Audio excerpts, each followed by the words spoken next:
Halo, selamat siang teman-teman semuanya. Di sini saya Gina Andika dan kali ini saya akan mencoba mempelajari lagi apa yang saya sudah dapatkan selama perkuliahan ini ya teman-teman.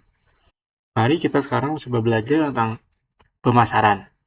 Nah, seperti yang kita akui bahwa pemasaran itu di zaman sekarang sangat penting banget, bahkan udah dari zaman dahulu juga udah sangat penting teman-teman. Tapi apakah teman-teman tahu bahwa pemasaran itu tuh sangat dekat dengan diri kita loh? Pakaian yang kita pakai, internet yang sering kita gunakan untuk mencari sebuah sesuatu, ataupun link yang kita klik karena promosi muncul di sosial media. Ya kadang gak sadar gitu loh, gitu. Oh ternyata itu cuma pemasaran ya. Ini juga pemasaran, gitu. Misalnya teman-teman contoh nyatanya nih teman-teman. Ada sebuah cerita di mana ada dua orang yang beda kepentingan di Starbucks. Orang pertama,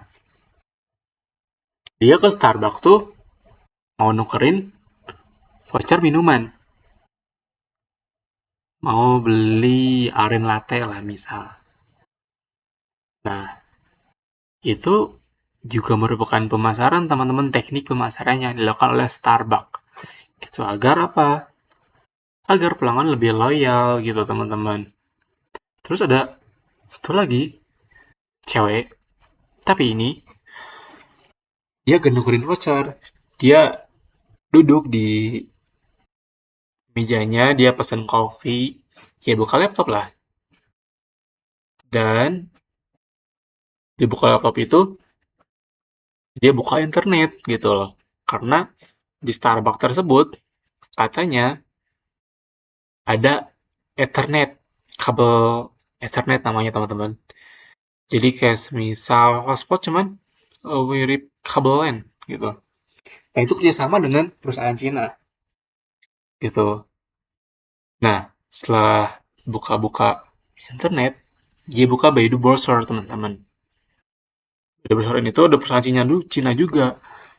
Dan dia buka Baidu Browser buat nge-search game yang emang menarik saat itu dimainkan gitu loh.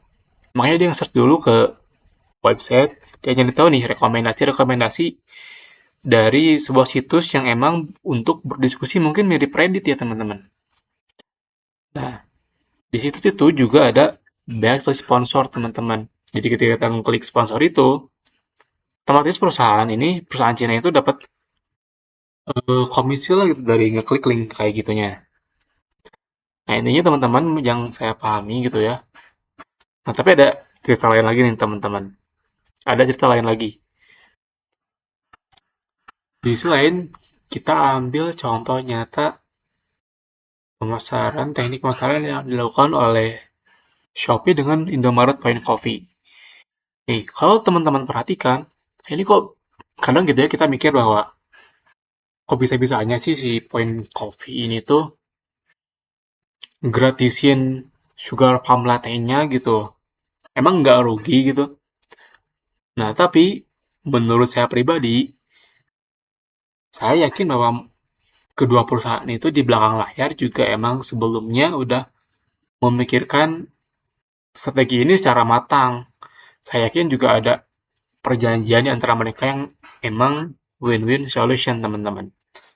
Nah, strategi win-win solution ini tuh menurut saya sangat efektif banget, teman-teman.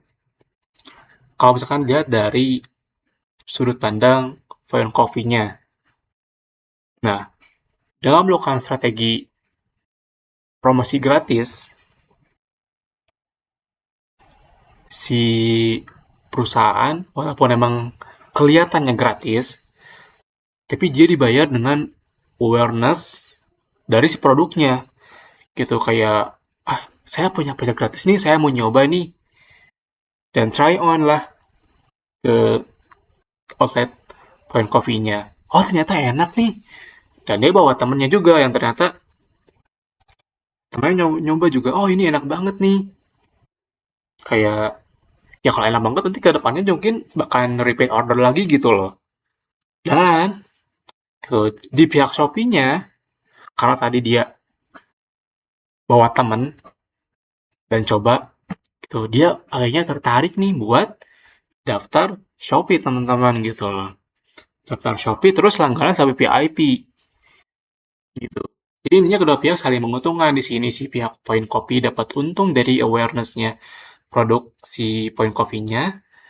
Di pihak Shopee juga untung karena dia dapat pengguna baru daftar, terus dia langganan juga Shopee VIP. Gitu. Dia punya database lah, database si konsumen gitu. Nah, jadi yang bisa saya simpulkan adalah marketing itu bisa dibilang saling terhubung antara satu sama lain. Atau maksudnya marketing bisa dikaitkan dengan hal-hal lainnya. Dalam artian marketing bisa saling terhubung antara A, B, C, D, E dan bisa dikolaborasikan untuk itu. Biasanya kan tujuan perusahaan apa untuk mencapai keuntungan maksimal kayak gitu dan barusan saya ambil terinspirasi dari bukunya Kotler and Keller edisi 13. Walaupun emang ini udah agak lumayan, ya mungkin keluaran tahun berapa, tapi saya yakin masih relevan untuk sebagai buku acuan belajar. Nah, baik, paling gitu saja yang bisa saya sampaikan. Mungkin ini first time saya bikin video kayak gini, dan saya harap semoga kedepannya bisa lebih konsisten lagi dalam dan improvisasi lagi untuk lebih baik lagi ke depannya. Baik, terima kasih untuk yang sudah menonton. Sampai jumpa di lain waktu.